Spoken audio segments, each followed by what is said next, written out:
everyone, welcome back to my channel. So today we are doing another product review. I like doing these quick reviews for you guys. I'm trying to do more of them for 2018, so let's just dive in. As you can see, my product is sitting right here. I want to talk about the Nip and Fab Bee Sting Fix Lifting Mask. Now, I'm pretty much down to here. I've finished quite a bit of the product, so I do have a formed opinion on it. Now, for those of you who, for those of you who are vegan, this is probably not the best product for you because it does have bee venom in it. So I'm just going to throw that out there. If you're vegan and you prefer vegan products, then vegan cruelty-free products, then I would say stay away from this because it does have a bee venom in it. But what is this? It's a bee sting lifting mask. It's supposed to extreme plump lift effect mask with bee venom and skin tensor. So I'm just gonna get my little tissue ready because I'm going to show you on my hand. This is a 1 fluid ounce, 1.7 fluid ounce mask, and how you use it is, excuse me, I'm getting the hiccups. I think it's because I'm drinking my coffee fast. So how you use it is you apply a thick layer to a clean face and neck, leave on for 10 minutes, and then you rinse with warm water. You can use it as overnight, or you can use it as like a regular 10-minute mask. Now, for me personally, I don't use this overnight. I find that I get a little bit freaked out to leave bee venom on my face that long. Some of you might be like, well, what? You should be freaked out that you're putting bee venom on your face, period. But I've heard that bee venom is actually like beneficial for your skin. Now, you guys do your own research, you form your own opinions. Personally, for me, I was curious, so that's why I picked it up. And I picked it up on sale, so that's kind of why also I was intrigued to test it. I would never spend full price on this. I think this goes for close to about $20 per 1.7 fluid ounce. I picked it up for like $10.99, so it was literally half the price. And that's why I picked it up, because I figured for half the price I would love to try it, see how I feel about it, and give you guys my thoughts. Now, what it says is the bee venom helps plump and firm the tenses and smooths. And then there's a moisturizing complex that hydrates and softens. Now, when you open it up, first of all, it comes in a tube, so the packaging is totally fine. I love how the packaging is. You don't get, cross-contamination and all that stuff. When you open it up and it comes out, I don't know if you guys can see, it's a very jelly formula. And I actually like that. I like that it's a clear formula because, here, I'll put this right here so you guys can see. Because it's just very soothing, I find, on the skin. So it's kind of like a hydrating gel. It smells nice, not overpowering of any sort. It's got like a spa-ness scent to it, so I'm okay with that. Not many people like fragrances in their skincare. To be totally honest with you guys, if you're sensitive to fragrance, then maybe not the best idea, because how far into the ingredients is not on this one. It's on the actual box, and I threw the box away. But because there is fragrance, you might not like it. I would do a test patch before you even use it. And that is not just for the fragrance, but also for the bee venom, because some people are allergic to bee venom. Like when you get stung and, you freak out and get into allergic shock. Sorry, not allergic shock, allergic reaction. Duh. But anyways, so I would do a test patch before using this.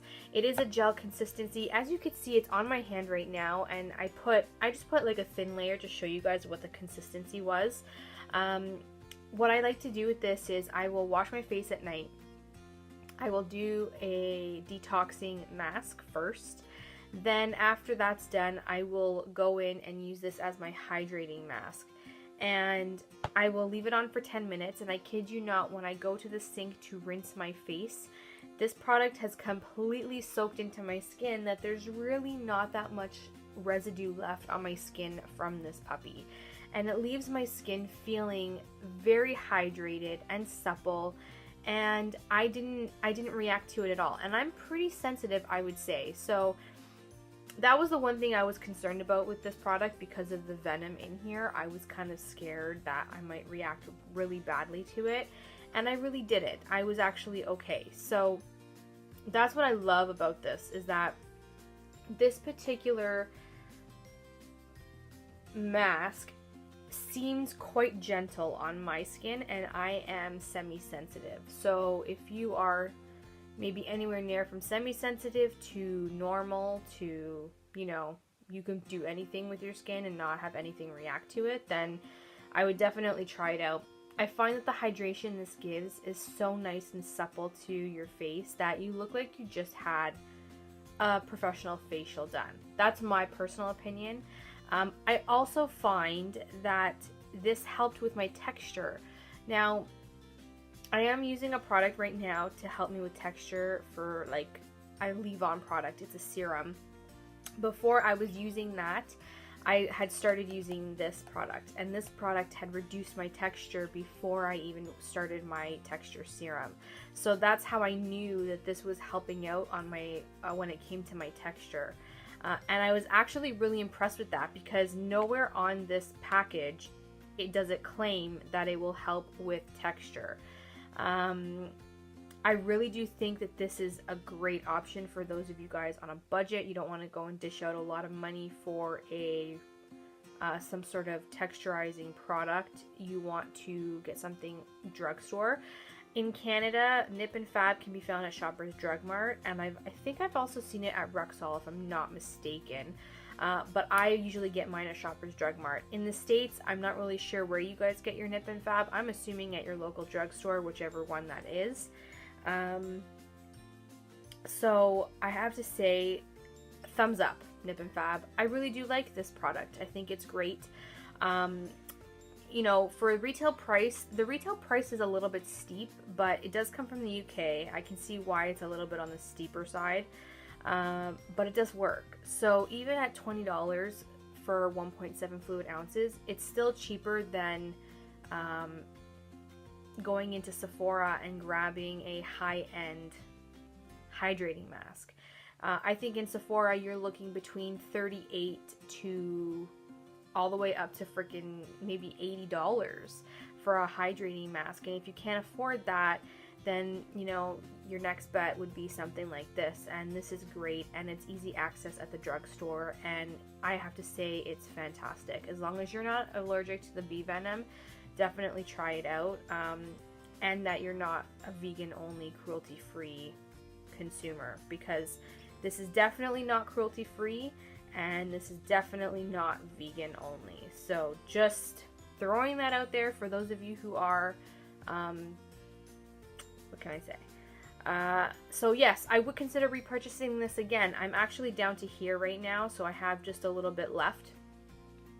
And I have to say, I would want to get it again. I want to go through all of my skincare before I start rebuying stuff that I really do enjoy, because I do have a ton of skincare to get through and report to you guys. And skincare does take a long time to test and, you know, form a full opinion on. So once I do get to the point where I am able to, you know, have the chance to repurchase another product, this will be on my list of repurchasing, because I do like it. I'm actually excited. I do have another product of theirs that I'm going to try out. I haven't really tried out too much Nip and Fab in the past. This was the first product, and so far so good. It's been a total thumbs up. The next one I will try, I will definitely let you guys know, but so far so good. Things are looking good. I would like to broaden my spectrum on Nip and Fab even more than just the masks and see how their other products go, so I will keep you posted. If you guys have tried this, let me know how it works out for you, if it affected your skin in a bad way, if it did great to your skin. Personally, for me, I found that it did really well with my skin, and it gave me really great results.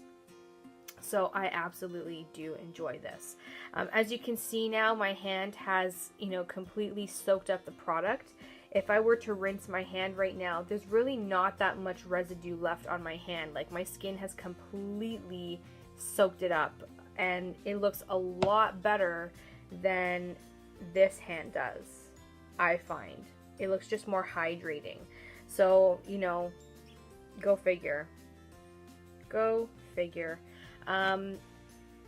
Check it out. I really do enjoy this, and I think that it would be a great fit for some of you who are fitting the guidelines to around this particular product. If you guys have any more requests on what masks you want me to review, please leave them down below. I'm using a few of them, so let me know. I want to know what you guys want me to do. I will definitely try my best to try as many masks as you want me to review. I have a few on the go right now, and I definitely will be giving you guys my feedback, but I really want to hear from you. I want to know what you guys want me to, like, what you want to see from me. So let me know in the description box, and I will take that info and run with it for my next upcoming videos. So until then, thank you so much for watching. I hope you guys enjoyed this review. Don't forget to thumbs up this video and subscribe if you're not. I have a lot of good stuff coming this year. Especially very soon. I do have a giveaway coming, so make sure you stick around. Thank you guys so much for watching. I love you guys. See you next time. Mwah!